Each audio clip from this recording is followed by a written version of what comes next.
How's it going? Welcome to the Blue Shifting and welcome to Higurashi When They Cry, Chapter 5. Miyakashi? Yeah, so this is the first of the Answers arc. If you didn't see it somehow, because a lot of you saw it, but in case you missed it, I just posted my my theory board. It's not really theories, really. Like, I have a bit of speculation going on in there, but mostly it's gathering all the evidence I have, kind of giving my thoughts about, like, what we've seen, what answers I don't really have and, like, I'm confused about, and then ultimately kind of where I'm landing on how I think things play out as far as, like, what's the solution and, like, what's actually going on.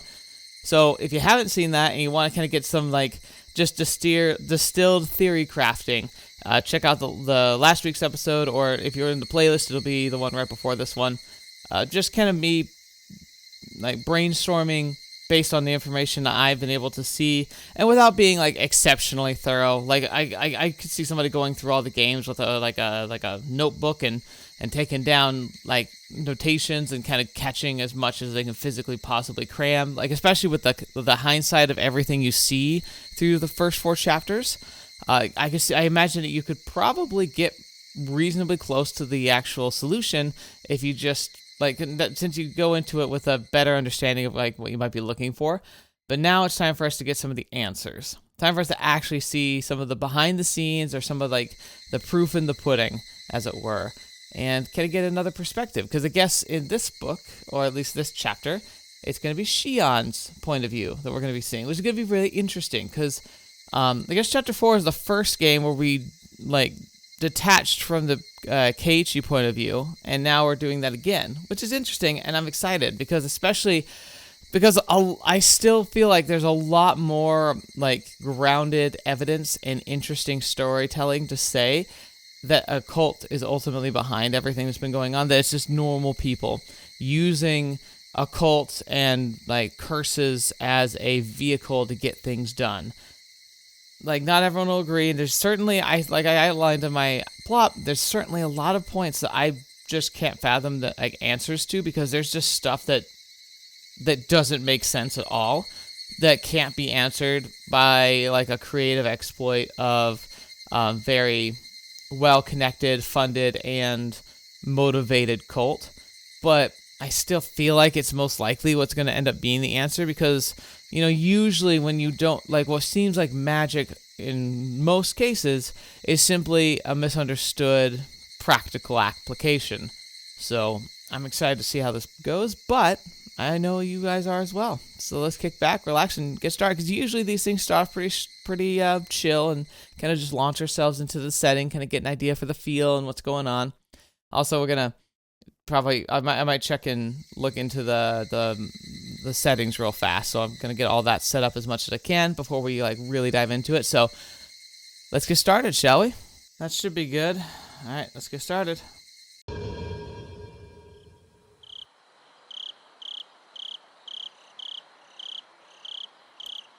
Miyakashi.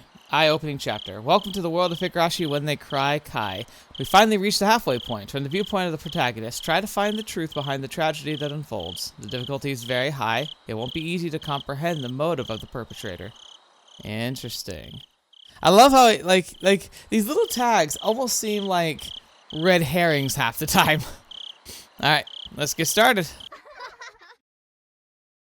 More creepy laughing. This arc includes choices that were added to the console version. These choices result in dialogue changes that can lead to bad ends. Do you want to see these choices? So again, I'm going to kind of do the same thing where, like, is it that impactful? Clearly not. I am kind of curious to see them, though, even though I almost inevitably will always hit the bad endings. So I think we will go ahead and prompt the additional choices and just kind of flow with it.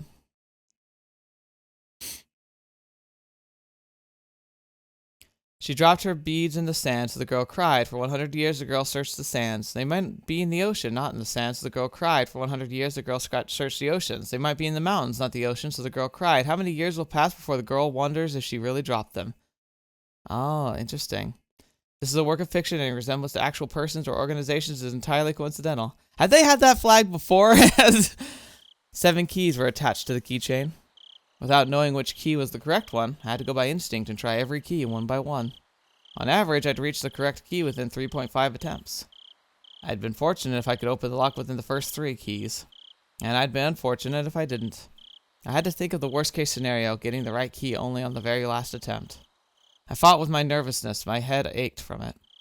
I put the key in and turned it. I just needed to repeat the small process several more times, but I couldn't stop shaking. Damn. Even a 3-year-old kid can do something this easy. So am I more childish than a 3-year-old? Whatever. I don't care if I'm clumsy. I just need to try all these keys. Even in the worst case scenario, the lock will open on the 7th try. Huh. 7th try, 7 keys. How many chapters are there? Because I feel like, if I recall correctly, aren't there like 8 chapters in total? But that means that if you discount the bonus one, chapter 4, then that would mean that there are 7 chapters too, which is kind of cool. If that was, because I could feel that being intentional. Reality isn't always the same as math. What happened was worse than my worst case scenario. None of the keys worked at all. I could feel the blood draining from my brain. Did I get the wrong set of keys? No, I definitely see a faint marking that says the set is for this door. Am I just reading it wrong? Should I go back to the key cabinet and look for the right one? That would mean a great loss of time. Just by being here, I'm already risking so much. Something that could ruin everything might happen any moment. If I can't open this lock, do I have to go back to the administration office? If there's no other choice, I'd be a waste of time and spend another second here. The administration office wouldn't necessarily be empty at this time. Somebody might come in. I won't be able to look for the right key if that happens. I stood up quickly, as if electrified. I was almost in a panic, so I felt the urge to move. My instincts pushed me. I have to go back there as quickly as possible. It's dangerous to be here. It's also dangerous if somebody comes into the administration office. I cooled my head, making it as chilly as possible to repress my fear. Calm down, Shion. Mion wouldn't panic in a situation. Maybe I'd just mistaken. Why didn't I try the keys? One more time. The next moment, I felt a faint vibration in the air. Someone was walking somewhere in the hallway. If it were a normal situation, I would have known I wouldn't run into them, since the footsteps were very far away. But at this time, I couldn't think calmly. Ah, crap. Why am I panicking this much because of footsteps? Calm down, calm down. I shouldn't be feeling excited instead. Calm down, calm down. I just need to do whatever I have to do.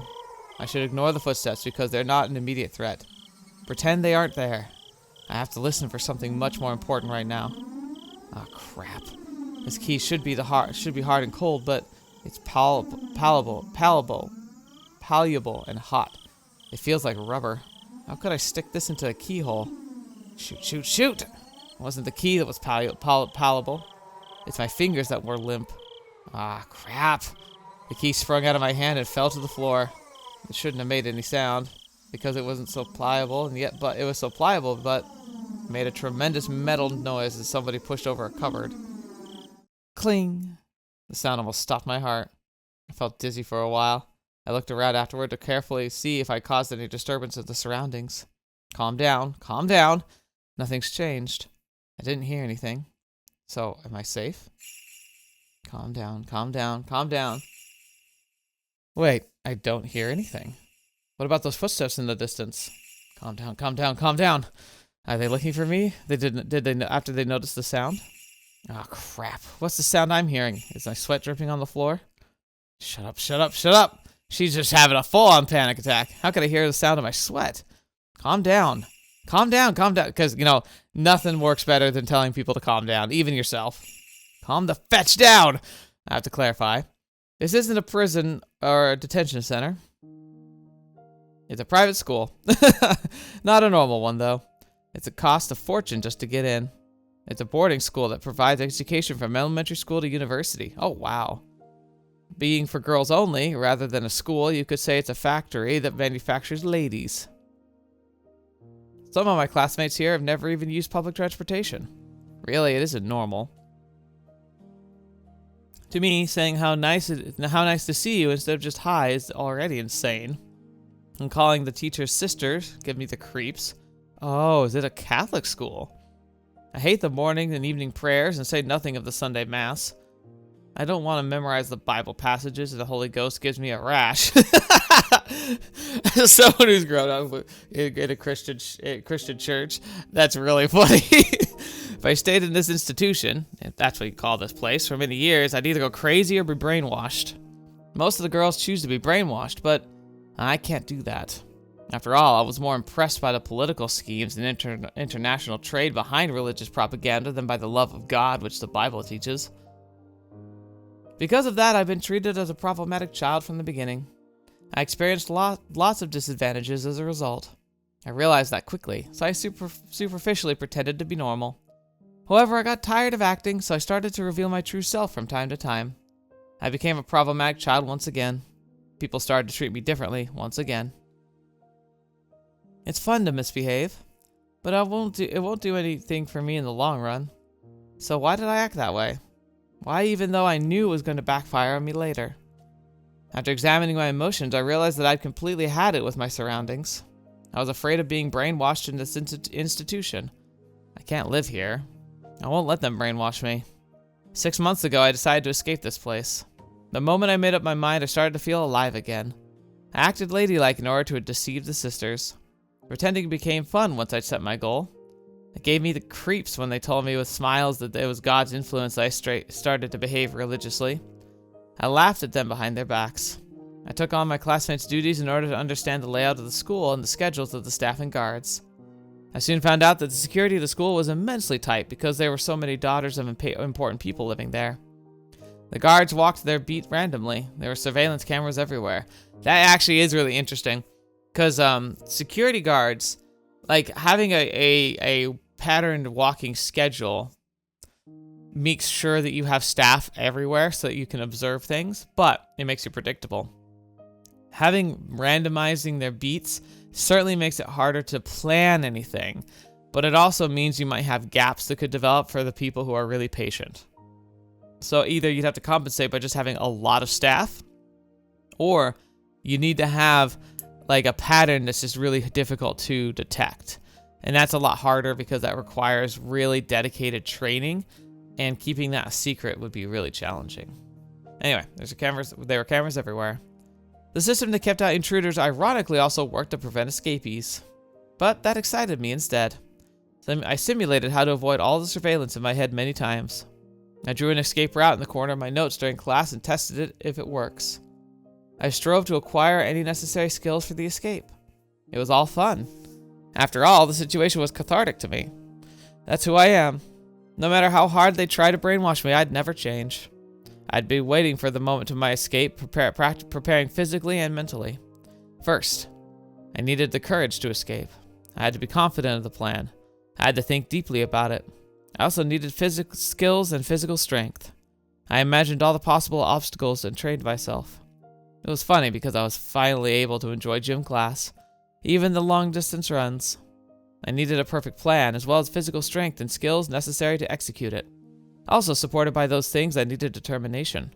I made sure I had all I needed and executed the plan. I decided to plant a seed in school before the appointed day. Also, this is the picture of the hotel room from the last chapter, but okay. I decided to plant a seed in the school before the appointed day. The seed was a rumor that one of the male teachers was having a relationship with a student. Oh my gosh! Just casually potentially ruining someone's career. I won't go into the details now, but I can turn an enormous problem. That can turn to an enormous problem in this school. Oh, I freaking bet. Because even the rumor of that happening can be disastrous. And these people coming from influential families, that rumor could be really problematic for people who are higher up. And they will come down with a vengeance, even if there's no proof. The school is limited to girls precisely because their parents want to avoid those kinds of problems. Those parents are mostly important people from various positions. If the romance was a fact and was leaked to the public, the principal would have to commit suicide and shame. Fetch me. In fact, even that might not be enough. In the world of girls, rumors spread quickly, especially when they're separated from boys and are obsessed with dirty thoughts. Did the writer consult with girls before writing this stuff? I'm getting the feeling he might not have. I mean, it can still be a good story. But it is kind of one of those woeful problems. Having had friends who get really into like things like fiction and science fiction especially, they said that it's very common because a lot of authors are male who write like stories that are fantasy and sci-fi. And a lot of times they try to write interesting and dynamic female characters, and there are a lot of them who struggle to do so because, well, formally, first of all, they're not girls. A lot of their impressions of girls come from interacting with girls, which, while if you're observant, kind, empathetic, you can get decently close. But I imagine having somebody who can give you that really solid perspective would be really helpful. And maybe he did. There's a good chance he did. But it always makes you wonder sometimes, because like ever since I had like some of my friends point out like how like odd some of the assumptions can be made about the way girls think, or what it's like being a girl, or what it's like with when girls are interacting with each other. It can be really tough. In fact, isn't there a manifestation of that in movies? I can't remember. Oh, it's been a while since I thought about this, but it's kind of like is it the Bechdel test? It's like if in a media, specifically for movies, like how many like are there like it's supposed to be like, are there a minimum of like I think 3 times where a female character has a conversation with another female character and it doesn't involve like a guy or a romance in some way? Like, because if you can't pass that really really really basic metric, it kind of showcases this not very human approach to a female character, making it so that basically all their on-screen time is dedicated to their thinking about romance or a guy. And it's like, there's other things that they could be interested in too. And it's not like, and I feel like you also can't approach, like if you start trying to approach writing to like prove that wrong or to pass that test, that's becoming a checklist. I don't think it should be something like you strive to like, oh, we got to make sure we pass the Bechdel test or whatever it's called. It's like, no, what you need to do is you need to have characters first and a gender second. I even had someone say, like, in a really fun way, they said that when you're writing a story, one of the best things you can do is mentally make them all bi, like make them like attracted to like, or even like pansexual, like just attracted to like anything.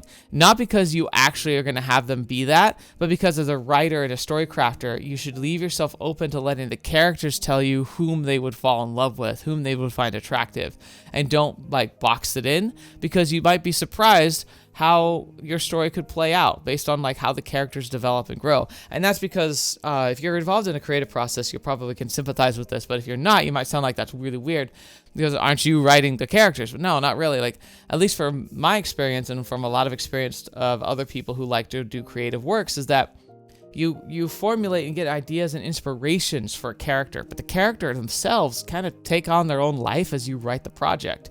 Because as you get more and more immersed in who they are and start seeing more and more about like the world they're in and the life that they live, and you let yourself and you're not like railroading like who you think they need to be, you slowly start to kind of get a feel for the way they're going to respond to scenarios and situations. And I think that a good writing and good stories that works super well. And it's part of the reason why in a good story, you can have tons of characters, like male and female, who are all involved in a similar situation, who can have very similar backgrounds, but they'll have a very distinct feel. And I think a lot of that comes down to the writer kind of feeling out, almost by instinct, who they are in the writing and letting them develop as they go. And someone pointed out that like you should approach attraction and sexuality in the same way, where like, don't box your characters in. Let the characters that can express themselves and feel themselves out, and then see where it takes you. But that's also difficult, and it's tough to express that without sounding really like pandery, because that's not what it should be at all. Anyway, sorry, I'm getting on theory crafting of writing all of a sudden. I'm not sure why. Anyway, I guess like the spark is this idea of like, this feels like a way someone assumes girls are. I think there's truth to this, but it treads on dangerous territory of like making assumptions on how certain people think. So this kind of rumor goes around really quickly. The sisters try to get rid of that kind of rumor, and they warn the students not to be swayed by it. But apparently they're the ones who are most swayed by those rumors.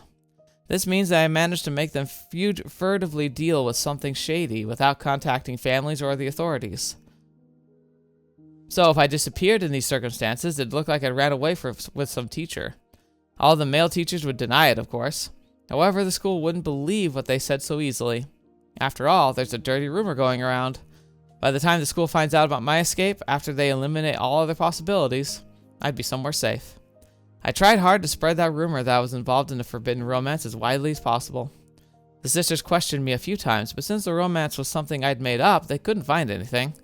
No matter how hard they tried, they couldn't find any evidence. After 3 months, I was certain that I'd created a solid foundation. Kinda crafty, really. I swapped after-dinner duties with my classmates so I could adjust my schedule on this day. I was even able to fill them with suspicion about me doing that. Now they'll definitely suspect I ran away with some male teacher. Tonight was the night. I began my chores after dinner. After lights out, somebody will find out about my disappearance. My generous roommate would probably wait about 10 minutes before she reported me to a sister, but no longer than that. I had about an hour tops, but that's enough for me. Again, that's the chimes of like, uh-oh. I took my step off my regular route. That was the first step toward my great escape. I calmed down and thought, the key shouldn't be wrong. This lock is old and firm. Isn't it possible that I put the right one in, but the lock was just stiff and I only thought I got the wrong one? I realized my nervousness was making me clumsy. The gloves I was wearing to avoid leaving fingerprints must be getting in the way too. I should try the key one more time. I picked up the most probable one and gently inserted it into the keyhole. It's stiff. If I twist it too strongly, I might break the key. The moment I thought of giving up, I felt something in my fingertips. The key worked. I slowly opened the door. I could hear the crickets. I didn't have to hesitate now, but somehow I'm reluctant to step outside. I can still make up excuses at this point. It might look awkward, but I still can. But if I take this step outside, there can be no excuse. If the guards find me, they'll take me to the office immediately. There have been escape attempts before. That's not really so strange. I don't think I'm the only heathen here. It's understandable that there have been people before who couldn't fit in this place. So the school's well aware of the possibility of escapees. I've heard rumors about what happened to those who were caught while attempting to escape. I don't want to believe any of those stories, though. Just a sec. Yeah, this shot of the school. It's interesting. I never would have guessed that Shion's story was going to start here, of all places. You see, all the school's horror stories involve students who attempted escapes. Whatever, bring it on. I'm not expected to get a second chance anyway. There'll always be only one chance. Things get serious beyond this door. I psyched myself up and pushed the door open. A strong smell was hanging in the air. Is that normal for the outside? I'd never smelled this strong grassy smell before. Is there something going on? Do I have to be wary of it? I mean, my guess would be someone just recently cut the lawn today. Should I go back and wait for another chance? That's silly. Listen to that music. Oh, it's also a good chance to check and see the volume of the music. It's a little loud, but I think it's alright. There's nothing strange going on. My smell is something I can smell every day. I just wasn't aware of it. It's true, isn't it? Even though I pretend to be cool, I'm nothing but a nervous wreck. Oh. Look at that. This is just the normal artwork, right? Yeah, it's an animation. Dang. She looks way she looks way thinner in this profile than like she's appeared before. Like, it's not like she was like looking large or like oversized or anything, but she looks like really like skinny. Calm down, Shion. I can rely only on the map inside my head from this point onward. I'd researched the locations of all the surveillance cameras. I'm confident I'll be able to avoid all of them, but I'm not sure about the guards. They pick their patrol routes randomly, after all. I have to take the chance. I can hide myself in most places, but there's an area where there's nowhere to hide for several meters. I concentrate to keep my senses keen. Well, I have to depend on my luck in the end. Even if I do my best, the guard might find me by mere chance. On the contrary, I might be able to get away no matter how unwise I choose to move if I'm lucky. Dang, after all that effort, it just boils down to luck? Haha, that's a gamble after all. When I realized that, I got excited. Yes, this is a gamble. I'm trying my luck. This is a game to test my determination to change my life. If somebody failed to escape from the school, that meant they didn't have enough luck to survive in the real world. But I'm different. I'm gonna get out of here. I'm testing my luck. Here goes, Shion. I ignored the noisy bugs and concentrated only on the suspicious sounds. I heard no threats. The loudest sound wasn't the bugs, it was my own heartbeat. Crunch. Even my own footsteps are so loud it could break my eardrums. With each and every step, my overactive imagination tormented me with premonitions of unexpected run-ins with guards. My gosh, Shion and I, we're on a level here. Good grief, this is my problem. Is my imagination runs wild when I'm like nervous, and I always imagine way worse things and way more complicated situations than anything that's actually going to happen. Countless times the torture grew too hard to bear, and I thought of running. But if I broke into a run, the noise I made would only draw suspicion. If anyone heard me running at a time and place where people shouldn't be, they would realize something abnormal was happening. But if the footsteps they heard were just walking, then they'd likely think nothing of it. Of course, I didn't plan on ever letting them hear those footsteps. I tried to extend my senses to get as much information as possible. I didn't sense anyone's presence. I might have felt safer if I heard a guard in the distance. I'm worried that my senses might not be keen enough to detect everything. Somebody might be right behind me without me being aware of it. I didn't want to make any noise, so I stopped from time to time. But it looked no different than if I were frozen in fear. To stop or to run, something within me urged me to choose from either one. I can't choose to stop. I have to keep going quickly and stealthily. I'm already risking so much just by being here. Running, of course, would be absurd. I know that. The urge to run continued to bug me. My head was filled with those thoughts as I went through this dangerous territory. I succeeded in passing through without running into anybody. I couldn't help but sit for a moment and exhale the rotten air from my lungs. My negative thoughts vanished quickly. Just a little more to go. Just a little more. Just thought that brush over there is a fence that separates this place from the outside world. Once again, I strongly felt the urge to run. I suppressed that desire and carefully tackled the final step. The beautiful-looking fence didn't seem designed to prevent escapes. While I was worried that somebody might see me climbing up the fence, it fortunately didn't happen. It's even possible that this fence may have had a touch sensor. It's too late now. It doesn't mean anything now, since I'm already climbing up. From the top of the fence seemed about 7 feet high. I have to go down carefully, just like when I climbed up. I knew that logically, but I couldn't think of a way to think that way anymore. I chose to jump off with no hesitation. Fetch V! As long as you know how to tumble, you should be fine. Of course, I regretted my decision during the fall. Yeah, like as you fall, you're like, oh, well, this was a terrible idea. I got scared because the flight was longer than I expected.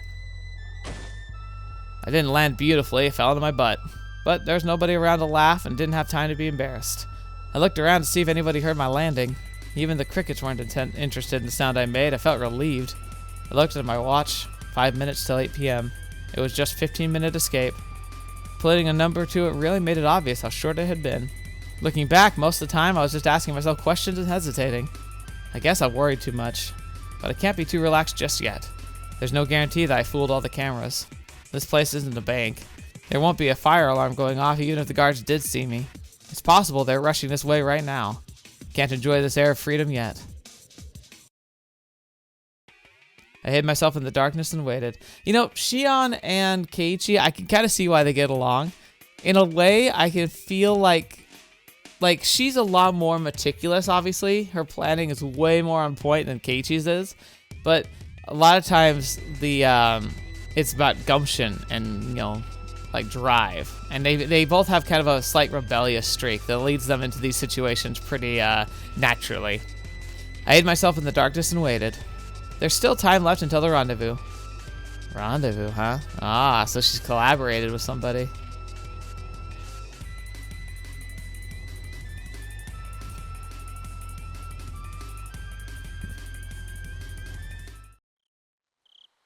I watched the school premises while waiting, but it looked like nothing strange was going on.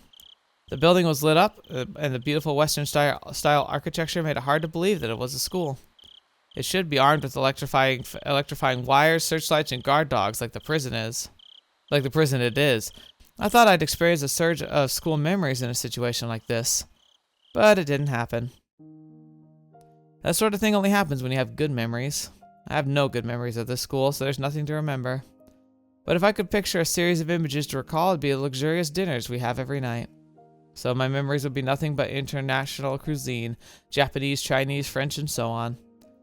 I mean, you are Japanese in Japan, so that shouldn't be in the international cuisine territory. Like, I mean, you could say it's like, you know, like diverse Japanese dishes. So maybe that's the angle they're going for there. But like, I feel like that's a little odd to say in a being like, I guess she's in a Western school, so Japanese would qualify as international cuisine in a Western school. But what the hell?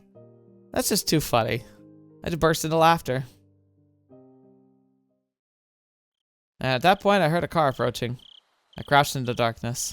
The plate number is the same as I was expecting. That's the car. I jumped out and rushed to the passenger side and opened the door and got in. お勤めご苦労様です。 Kasai, okay. Shion-san. The driver was a man of early old age. He'd been angry if he heard me say that, though. He thinks he's still middle-aged. He looked at my face and learned that I succeeded. He smiled. シャバの空気は久しぶり。とにかく今は銀シャリが食いたいかな。学園では上品なお料理ばかりが出てると聞いてましたが、シオンさんにだけは麦飯が出ていたんですか？バカ、そんなわけないでしょ。冗談に決まってるじゃない。ほら、笑ってる暇があったらとっととアクセルを吹かす。はいはい、仰せのままに。Kasai really did laugh out loud. After telling me to buckle up, he accelerated. The cathedral-like school disappeared from the mirror in an instant. It disappeared so quickly that I didn't have time for a surge of dinner memories. Goodbye, my lovely school days. I'm gonna fill my stomach with junk food from now on. I'll forever be free from the table manners you taught me. Ha! Serves you right. I mean, someone paid for you to get in there, though, right? As we drove, the scenery began to change. Soon we were surrounded by vast fields of crops and few streetlights. It reminded me that this is all just countryside Japan, not Europe. お腹は空いてないですか？どこか飯の食えるところへ寄りましょうか？食事してるからいい。I lied. I'm actually a bit hungry. I didn't eat much at dinner to avoid slowing myself down with a full stomach. Agreed. Some people I have like coworkers who will talk about like, oh yeah, we went to the gym and ate before. It's like, why? How could you do that? I appreciate Kasai's offer, but I didn't really feel like taking time to eat while we were in the enemy territory. この時間ですから高速に上がってしまうとサービスエリアへ寄っても自販機しかないですよ。I like how he doesn't take no for an answer either. まあ最近はハンバーガーとかの自販機もありますけどね。そうそう聞いた話では最近じゃおでんの自販機もあるって話です。Did they have hamburger and Odin vending machines in the 80s? That feels like I'd be really surprised. Because that feels like having perishables in a vending machine is what I thought was a relatively new thing. はあ？何それ？コーヒーの自動販売機みたいに器がポロッと出てきて押したボタンの具がボトボトっと落ちてくるわけ？気持ち悪い。そういうのじゃないらしいですよ。Oh, well, I guess if you have like instant like noodles type of thing where it's like the machine, you buy an instant noodle cup and it proffers it and you open the lid and it pours hot water in and you just let it sit for a few minutes. I guess that makes sense. おでんの缶詰になってるそうで。Oh, it's in a それが can. ゴロンと出てくるらしいんです。Okay. No, that's right. That is a thing, and that would be a non-perishable, or at least it would have a much longer shelf life. Okay. あ、ごめん。缶詰はパス。缶詰、もう子供じゃないでしょうに。嫌なもんは嫌なの。うっさいな。もう何笑ってんの？ Kasai chuckled. He must have been trying to help me relax. He isn't usually so talkative. 私疲れちゃったよ。少し寝させてもらいます。これ、リクライニングどうやって倒すの？そっちの左側の根元を探ってみてください。レバーみたいなのがありません。あったあった。よっこらしょっと。Kasai laughed again. 何か面白いこと私した？いえいえ、よっこらしょなんていう若くない言葉遣いがどことなくミオンさんに似ておられたもので。Yeah, I imagine that must be one of the hardest parts of being twins, especially when you're identical twins, is constantly being compared to each other. Well, obviously. Mion and I are identical twins. We're perfect copies of each other. When I react to something, so will Mion. When Mion reacts to something in a certain situation, I'll react the same way. お姉は元気？多分元気かと。私も親族会議の席に親父さんをお連れするときに少しすれ違う程度ですし。Right. そっか。お姉はもう実家じゃないんだったね。Hinamizawaの鬼ババのとこだっけ？ Pretty sure you shouldn't be calling her a hag. シオンさんが学園に入られるのと一緒の時期に園崎本家に移られました。Okay. So I think Shion must have been in that school, like, back when we were in the flashback with Akasaka. Because it was just Mion at the main house at that time, even though they were young. And Shion did say that it was like a kindergarten to, like, to college. Well, I'm guessing it's K to 12 kind of a thing, where it gets you to the point where you apply for college. I responded with a disinterest, even though I was the one asking about her in the first place. The main house is where Oryo, the current leader of the Sonozaki family, lives. That's my grandma, who I call a hag. But when we use the phrase the main house, it usually means more than just a dwelling. What Kasai refers to is the same thing. 少しは変わった？ミオンさんがですか？そう。あのばあさんと朝から晩まで顔を合わせてりゃ、少しは変わるでしょ。Kasai chuckled yet again. He knows I hate my grandma. 私が見る限り、シオンさんの知っているミオンさんのままですよ。私はどう？私は変わった？いいえ、全然。Kasai responded quickly and with a smirk. I bet you she's gonna be like, well, I did change, so Mion's definitely changed too. I haven't seen him for a while though. It's not fun if he answers this quickly. I glared at him, then we burst out laughing. 全然変わっておられませんよ。あれだけのお嬢様学校に入られたのに、全く変わらないというのは驚くに値します。チェー、好きなだけ笑ってろ。私は寝るよ。寝る。後ろの席に毛布がありますよ。使ってください。うん、ありがとう。I grabbed the blanket and rolled up in it. I'm exhausted, but I can't go to sleep. It's strange. Or maybe not. I must be tired from the escape.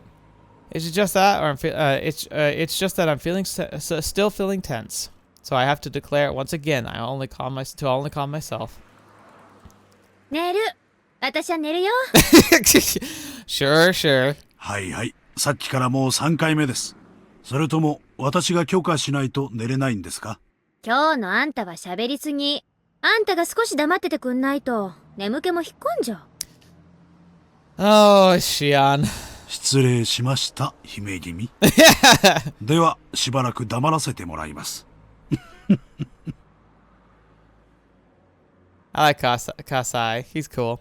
This interaction with Kasai reminded me of the old peaceful days in Okonomiya. Well, I don't know if I could really call those days peaceful. We were in the middle of a damn protest back then, after all. Okay, so no, she wasn't there yet. We were all united together. Now that I think about it, we all pulled a lot of pretty dangerous stunts. If the authorities ever find out what I did, I'd never escape going to juvie. Well, at least half the people in Hinamizawa would be off to prison. We didn't think of them as criminal acts, though. It was a war. It might also have been a festival. A festival where every person in Hinamizawa joined together in protest. It was a struggle, but it was also fun. It was fun to throw stones at riot police with everybody. Just a grand old time. We had ourselves in somebody's home when they were chasing after us. We'd even go crowd around the police station demanding the release of our arrested comrades. When we snuck into the construction site and sabotaged it, it felt more like we were playing a war than conducting one. I got so excited back then.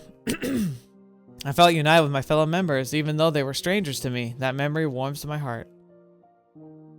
Yes, the way it felt back then, it was like helping everyone to carry a sacred palanquin through the village, getting all sweaty and exhausted together. Until we all collapsed face first on the ground and shared our excitement and cheers with unfamiliar faces over tea. I was just a kid back then. I remember accompanying young men who worked with my dad out to the village to do various bad things. I was arrested a few times. I didn't feel any different, though, than when I was called to the teacher's office for forgetting my homework. The other villagers were furious about the dam project. But for those of us who were kids at the time, it's a pretty fun memory. All that came to a sudden end a few years ago. It wasn't only the power of the protest that ended the dam construction project. The Sonozaki family and my dad's organization had worked secretly in the shadows. This is top secret information in the Sonozaki family, but it said they may or may not have kidnapped the Minister of Construction's grandson. Maybe, yes, in order to blackmail him. The grandson was found a few days after the abduction. He was found in the mountains of Yagauchi. He didn't simply disappear, and he wasn't demoned away. That means some kind of deal was made secretly. A year after that, the dam construction plan was halted indefinitely. The police suspect the villagers' involvement and investigated, but they couldn't find any leads. The villagers never betrayed each other. They'd do anything to protect their fellow men. They fabricated fake alibis and fake evidence. It was easy to deceive the police. Gah. The car suddenly shook, snapping me out of it. Must have run over a bump or something. I suddenly realized my expression was a very happy one for some reason. I must be looking forward to going home. Shion-san, 起きてますか？何？お帰りですが、沖宮でよろしいですよね？ Oh, they didn't plan on where she was going? 他にどこに帰んのよ。I answered straightforwardly with a frown. Kasai then also chose to reply straightforwardly. シオンさんを全寮制の学園に入学させる決定は、園崎本家当主が下したものです。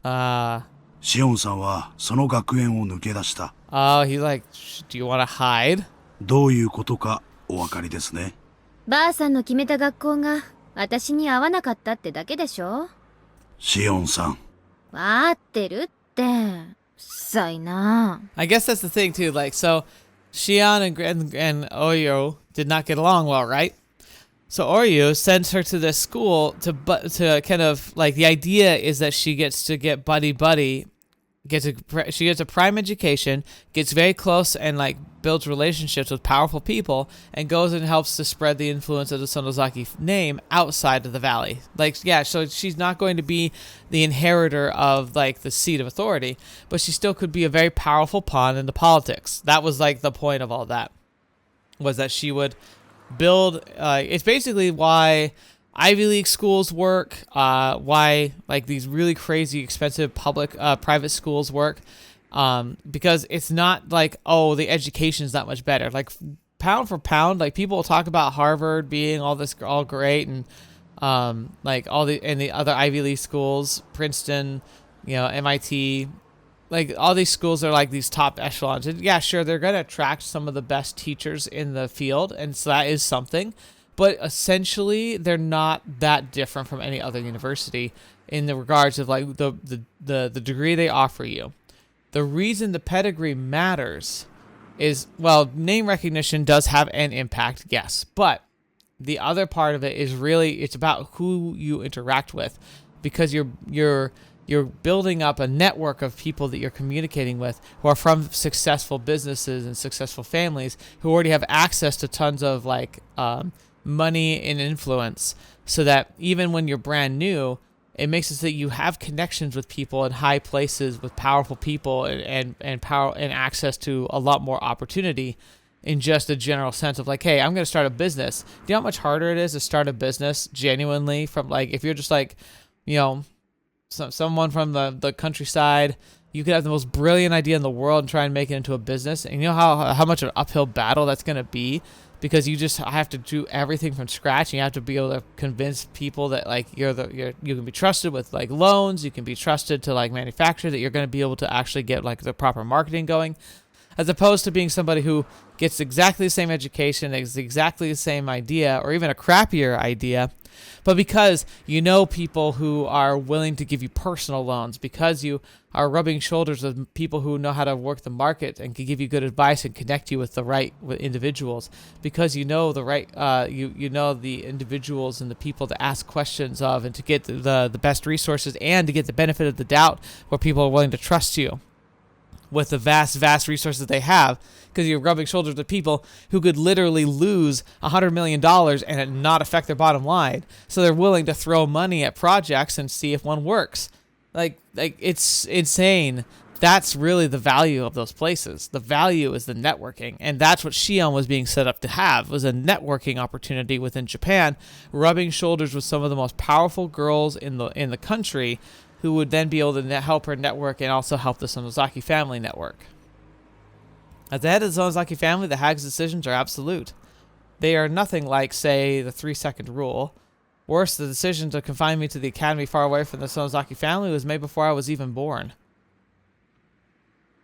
Shion was the name they gave me. My sister Mion had a character that meant demon, that means demon in her name. That was to signify that she's the successor of demons. In other words, she would be the successor of the Sonozaki family and its demonic bloodline. My name, Shion, has a character that means temple in it. That means I was destined to take the veil and be confined in the temple. Thinking of that reminds me of how much I hate the name of mine. For starters, the person known as Shion is an abominable being to the Sonozaki family, because it meant the family had 2 heirs. I don't have to cite the countless historical examples to explain. It's easy to imagine how that could prove troublesome for succession.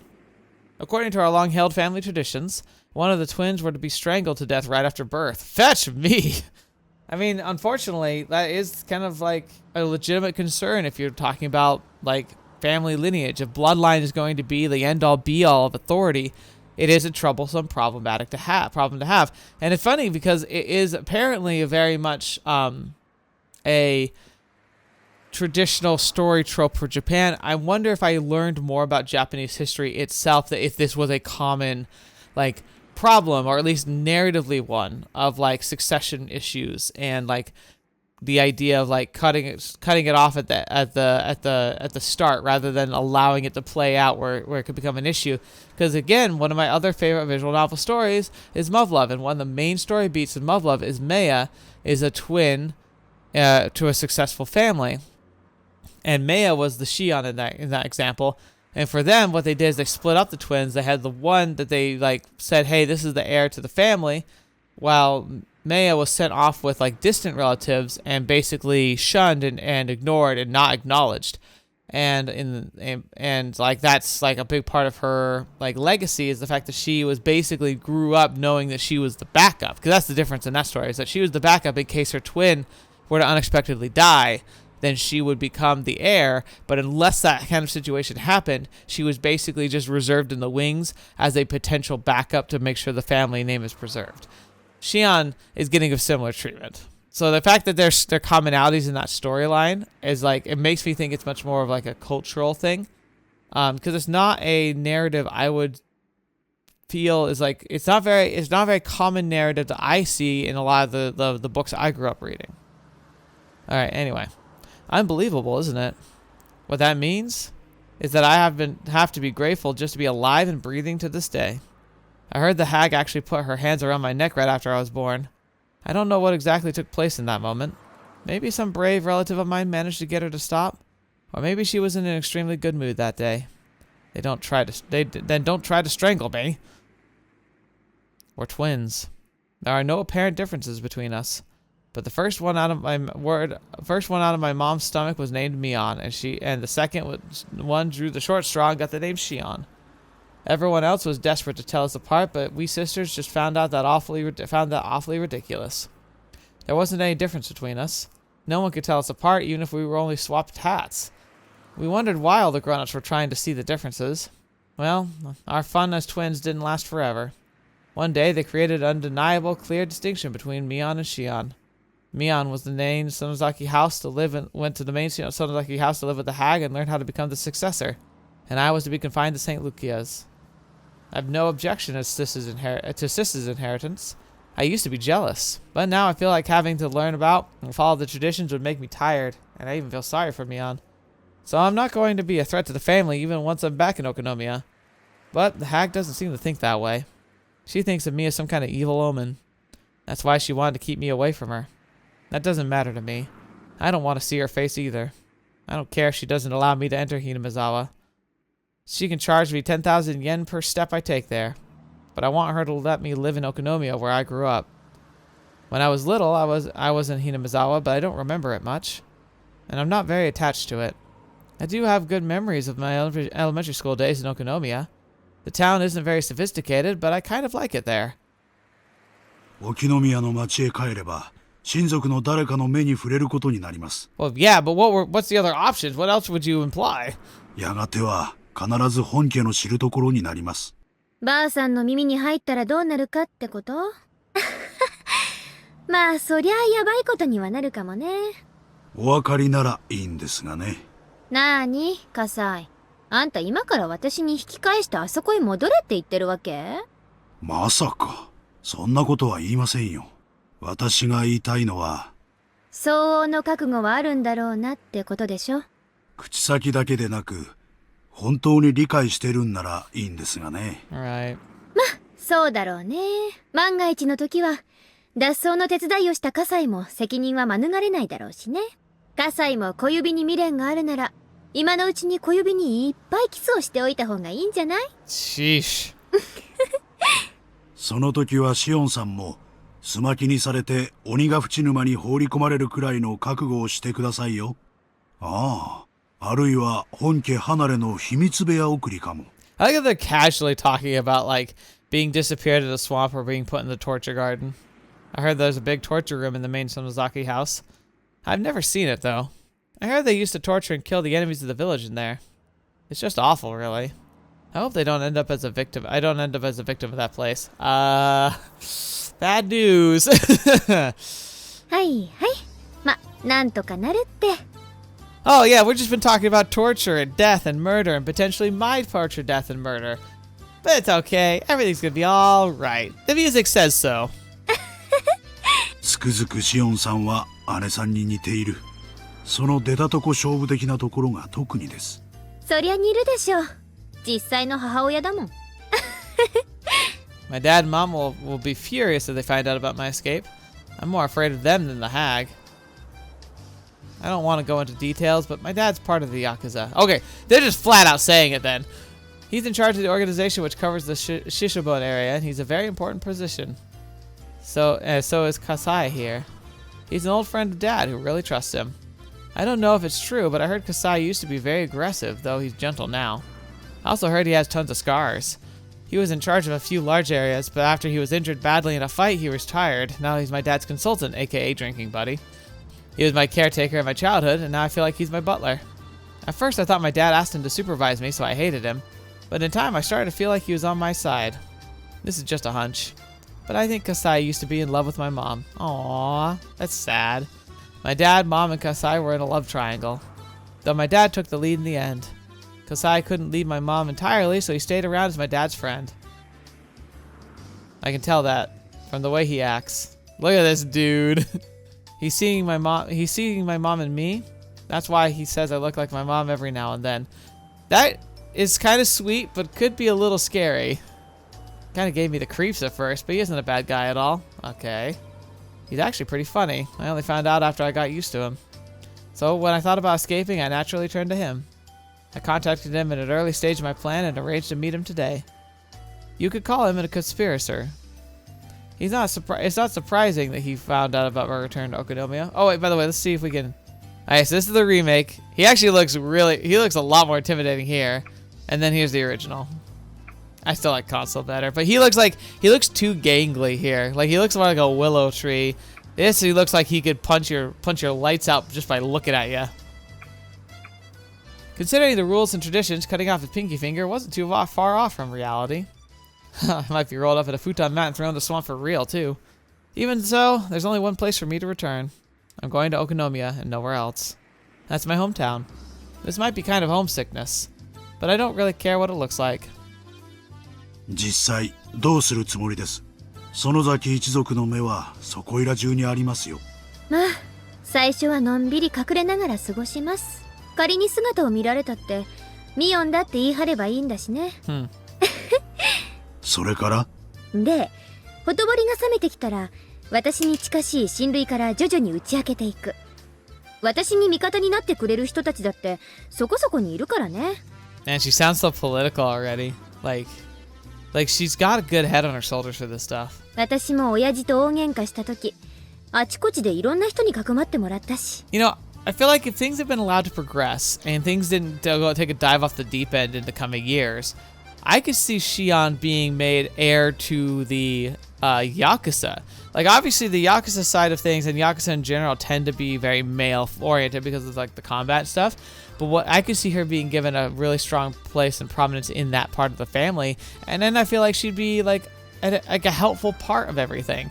And it's kind of weird that I'm in this, like, side of, like, yeah, like, Sonozaki's, like, supporting them and all that. But, like, Shion would probably make a great Yakuza boss. なるほど。味方と既成事実を十分に作り上げてから、最終的には園崎本家にもおめこぼしをもらおうというつもりですね。Yeah, look at that. うまくいきますかどうか。行くって。そもそも私を学園送りにする決定だって結構みんな反対してくれてたもんね。She did learn her lessons well then. She already knows how to play the politics game. あれは私をやたらと嫌った鬼ババの猜疑心からの決定みたいなもんだったし。葛西もそう思うでしょ？ええ、まあ私もあの決定にはさすがにやりすぎとは思いました。鬼ババはとっくに更年期障害で正常な思考なんかできなくなってんの。Okay. あのダム戦争の興奮で頭がいかれちゃってまだその時の興奮が抜けきってないんじゃないかな。たく。Kasai smiled. I couldn't go to sleep after all, even though I was rolled up in a blanket. Even though I told Kasai to shut up, I kept talking to him. In time, I got tired of talking. As I could feel the car running smoothly onto the highway, Kasai spoke to me again. シオンさん、ほら。I was so tired I ignored him. I wondered what he wanted me to look at, but I wasn't that interested. Yet I opened my eyes slightly and saw a sign quickly pass by. Kasai probably wanted me to see that sign. It had an illustration of azaleas around the letters that said, "Welcome to Shishobon City. My hometown is coming right up." Alright. Chapter 5, Miyakashi. Listen to that music. Yeah, someone was saying that, like, they got a different, like, musician to come in. And, like, you can feel it. Like, it has some of the classics, obviously, but this definitely feels different. Oh, it's like Keiichi, Rena, Mion, Satoko, and Hirika. Like, they're, like, listed here, like, cast members. Satoshi, Jiro, Akane, Oishi, Takano. It's like, that's weird that they list all the characters that are going to be making appearance in the story. But here's the thing. I have a question.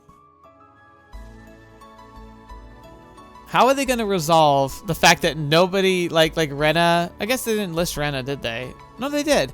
If Rena's going to be in here somewhere, or she's going to, because, like, we know she's going to talk to, like, Satoshi. But, like, if Rena's in the story, how are they going to resolve the idea that, like, Rena had no clue who she was? All right, goodbye, sister. Broke out of prison. All right, let's see the new tip. Oh, the music here's a little different. Huh. Anyway, the notebook's beginning. June 1982. Satoshi Hyojo disappeared several days after the Watanagashi festival. There were 3 possible reasons for his disappearance. One possibility is that it was an accident.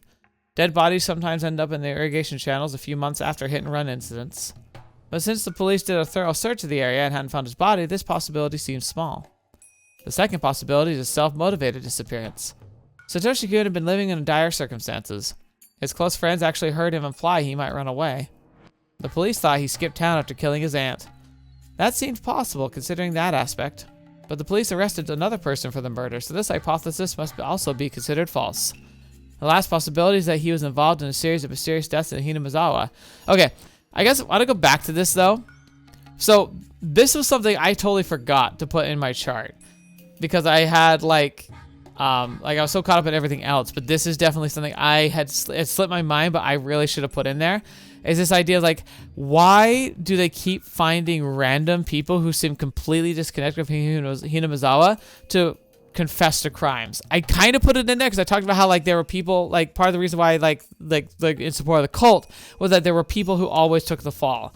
But like, how do they find people to take the fall? That's the part I don't understand.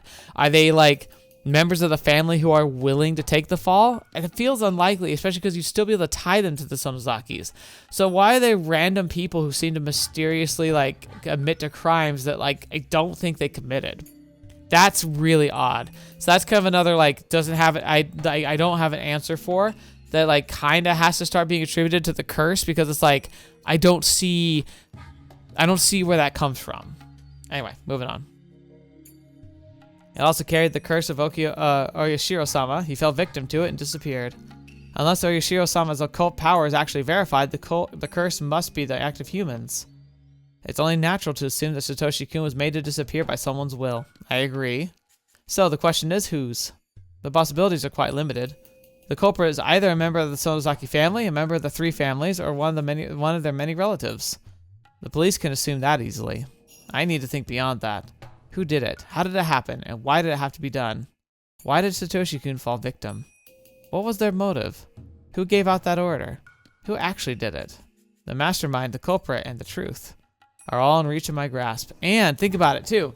With the information we know, Rika called out who was going to die and that Satoshi was involved, right? So this was planned out years in advance. So why would he be targeted well before he was going to before that that was going to be orchestrated? Why was he selected years before he had this motivation? And remember, he also started wandering around carrying a bat with him like he was paranoid about something, right? Maybe at the end, Satoshi knew they were gunning for him and didn't know what to do about it. Didn't know who he could trust. And so he started carrying the bat to try and protect himself. So but like, why? Makes it so much more compelling of a question, because like, it's not just like, oh, he committed a crime and had to be disappeared. It was like he was planned to be taken out a while before. So why would they be motivated to do that for years in advance? Maybe I'll find them right behind my back. But even so, I can't reach everywhere. There are parts of my back I have to make an effort to reach, clenching my teeth and cracking my joints so that the tips of my fingers can barely touch them. The truth is hidden in places like those. I'm writing this because I need to organize my thoughts and memories. Nobody will read it other than myself. But if somebody does, that means that either I threw these notes away because I no longer needed them, or I fell victim to the curse of Oyashiro-sama in the middle of my attempt to solve the mystery. If it was the former, that's okay. But if it was the latter, please, I want you to help me. Please help this powerless young girl. I wonder if that's Shion's journal. Interesting. That makes sense that she'd be exploring and investigating. All right, what a spicy beginning, actually, and it's really calling together a lot of thoughts. So again, my theory posting was far from perfect, but you can see like I was at least on the right track for a lot of stuff. And that's a good flush out of like some more of those theories and things. So the real thing I want to be trying to look for more than anything is like, who would be motivated to orchestrate all this big picture stuff? I feel like it's got to be Oreo, because she's the one that plays like the long game and makes all the suggestions. And it feels like she's the one that would have some kind of master plan in mind. But why? Why would she want to do that? It's so weird. Maybe it's the last hurrah. She knew she's getting old. She wasn't sure about the future of the family. Like, Mion's a fine successor, but maybe she was concerned that Mion wouldn't take them in the right direction. And so, right as she got older, she started putting things in motion to make sure certain goals were achieved before she died. That could be a kind of motivation, but then why would she choose the victim she chose? Besides the solidifying of the power of the Sonozakis, so targeting the Furudes and targeting like the other family who's the mayor, that kind of makes sense, right? But why target the Satoshi? Why target like any of them? It's so weird. I don't know. There's a lot to this that doesn't make a whole lot of sense yet, and I really want to get some more perspective on. Because that's the stuff that bothers me right now the most, is that if someone planned this all out from a while before, like if it was all set up like years before and basically the plan was outlined before the damn protests were even finalized, like before that, like a year before the conclusion of the dam site protests at all, and probably earlier than that, why they choose these specific people? Because heck, even back then, Satoshi would have been like, what? Like a child? Like 6 or 7 or something? Like, well, maybe not 6 or 7, like 10 or 11? Why would they look at him and be like, yeah, he's got to die? Kind of similar with Rika. It's like, why would they determine that she had to die? Like, why specifically? Why from such an early age? Why from so long ago did they know that it had to die and it had to be in a certain order? Like, what was that about? That's really interesting question. But yeah, I think that's where we're going to end for today. Thank you so much for joining me. Hope you enjoyed this introduction. I think it was really interesting. It's good to get a good perspective on Shion, like where she came from, her mindset, and kind of her attitude. She's a goofball. Kind of like that about her. And I'm curious to see where this all plays out. So thank you so much for joining me. Hope you enjoyed yourselves. Thank you especially to the patrons and members who support the channel directly. It lets me kind of have some wiggle room to work with and plan and try and work on my own projects, including stuff for the channel. I recently got some ideas of like ways to try and make the channel more digestible and approachable for an outsider. Basically just some of my brainstorming ideas. It's going to require a lot of extra work though. So it's like, I'm not sure when I'm going to find the time.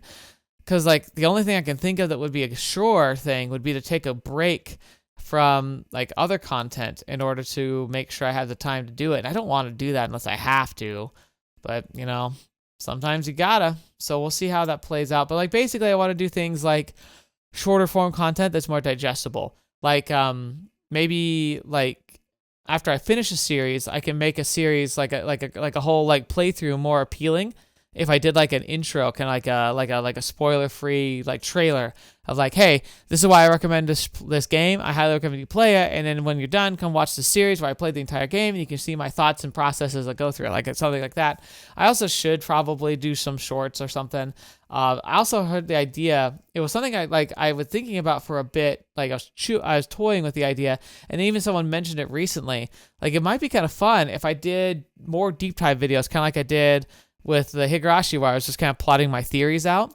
But specifically, what if I did breakdowns of things like characters or world building, where I talk about pros and cons and like what makes them special, kind of features that are like more of like, hey, retroactively, here's a good example of like a video essay maybe, like because video essays do perform really well, and so maybe I could do something like that, and it will help. It'll be more like algorithm friendly, and that could help the channel grow.